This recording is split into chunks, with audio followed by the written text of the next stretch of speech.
All right. Let's see here. Looks like another question, answer to the question of best moment from the show. At Chrono Gaming 5597 writes, the ending of Mystic Force for me was when the whole town came together and restored their power for the last fight. So I'm guessing that was like a top moment. I never watched Mystic Force. And I'm going to be honest, Mystic Force was during my hiatus where I really wasn't watching it, but knowing what I know about Mystic Force and just Power Rangers in general, it was during the Disney era. It was when things were kind of being experimented. This is the one-and-done season, so to speak. You got a group of Rangers. They're in for 20, 25, 30 episodes, and they're done. They come back for the reunion show next year. Mystic Force is a very interesting season because, first of all, it's the only season they have capes, which is awesome.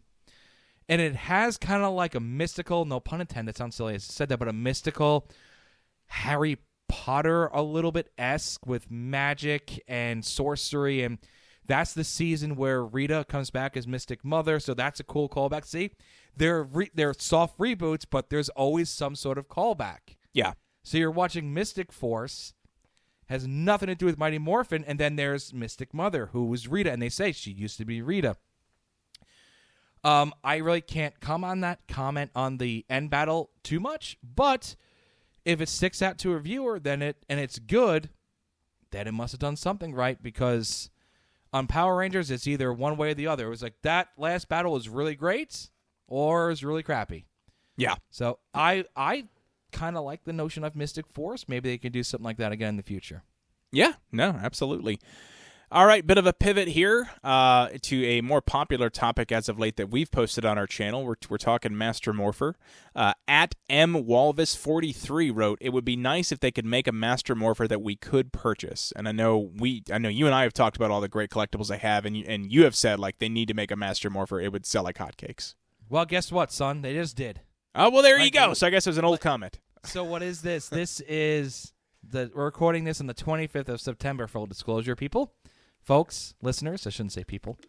So that was, let's see, that was this past Friday, the 23rd.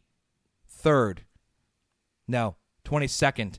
That's when Hasbro released the Master Morpher in the United States, I think in North America. And they sold like hotcakes, and they cost $70. Good grief. But I did get one. You did? Shortly. Make sure, I was just saying, yeah, make sure you do a review. We will do an unboxing and a review of it. Don't work for Hasbro, but they're available. If you really want one, go get one. All right, there it is.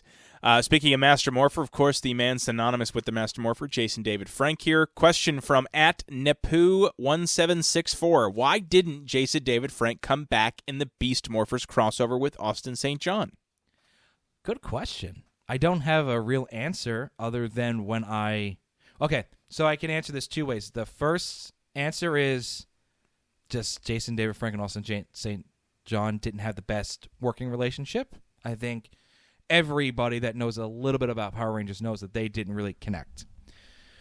When I met Austin St. John, God, it was New York Comic Con. So whatever year the reboot movie came out, I want to say that was 2013.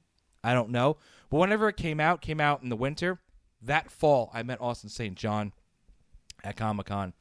And as you know, in the reboot movie, there's a scene where Tommy, well, I can't say it's Tommy, but Jason David Frank and Amy Jo making a cameo as themselves, not as Rangers. They're just taking selfies and whatnot. So I asked Austin, hey, were you contacted or would you want to have been in, make a cameo in the movie? He goes, nah, I really don't want to do things just for the sake of doing it. If I'm going to do something, I want to do it for the fans, but also for my character. All the time and money that myself and the producers and the writers have invested in. So if the right thing comes along, I'll do it. 2 years later, Beast Morphers came out, and it was a full episode dedicated to Jason. So there you go. There's a reason why he wanted, in my opinion, based on my brief 2-minute conversation with him, if it was good for him. Him meaning Austin St. John and Jason, not let's get the whole thing together like Forever Red, where it was everybody. Sure. And he deserves it. It's the original Ranger, and he wanted an episode to himself, and there you go. So that, to me, is the reason why. Yeah. Okay. There it is.